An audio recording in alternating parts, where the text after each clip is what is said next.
ഞാൻ അഡ്വർടൈസ്മെന്റിന് വേണ്ടി ഒരിക്കലും ചെയ്യാൻ പാടില്ലാത്തൊരു കാര്യം അത് ഞാൻ ചെയ്ത് അതിൻ്റെ ആഫ്റ്റർ എഫക്റ്റ് അത് ഞാൻ ശരിക്കും അനുഭവിച്ചതാണ്. 75 kg ഉണ്ടായിരുന്നു, ഞാൻ 90.6 kg ആക്കി. ആ സമയത്ത് ഞാൻ അനുഭവിച്ച കാര്യങ്ങൾ അത് എനിക്ക് മാത്രമേ അറിയുള്ളൂ. എനിക്ക് പ്രോപ്പറായിട്ട് ബ്രീത്ത് ചെയ്യാൻ പറ്റില്ല. പിന്നെ ബ്ലഡ് ടെസ്റ്റ് എടുത്ത് നോക്കിയപ്പോൾ ഫാറ്റ് ലിവർ ഗ്രേഡ് 2, പിന്നെ യൂറിക് ആസിഡ് 8.8, അങ്ങനെ ഒരുപാട് പ്രശ്നങ്ങൾ. BP ഒക്കെ 150 110 നിന്ന് ഹോസ്പിറ്റലിൽ കൊണ്ടു ചെന്നിട്ട് ഡോക്ടർ പറഞ്ഞ് സംഭവം കൈവിട്ട് പോവും, ട്രാൻസ്ഫോർമേഷനൊക്കെ പിന്നെ ചെയ്യുക, മര്യാദക്ക് ഹെൽത്ത് നോക്ക്.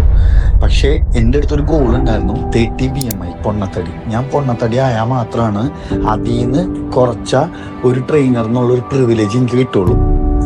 ഇതിൽ നിന്ന് ഞാൻ മനസ്സിലാക്കിയൊരു കാര്യമുണ്ട്, നോർമലായിട്ടുള്ള എല്ലാ ആൾക്കാരുടെയും അവസ്ഥ ഇതാണ്.